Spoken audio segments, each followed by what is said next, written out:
Michelle with Pink and Main. Thanks for joining me for day number 14 of our Advent calendar for 2024. Let's take a look and see what day number 14 has in store for us.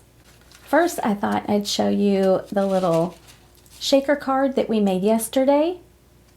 So if you didn't join us yesterday for day 13 and you want to see how I created this card, you could go back and watch day number 13. It's our fun little shaker card. But let's go ahead and open number 14.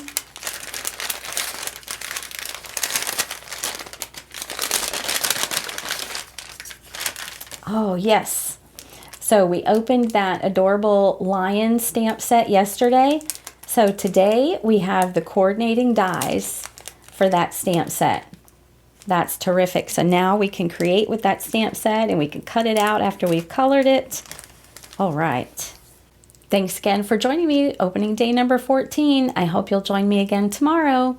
Until then, have a good evening.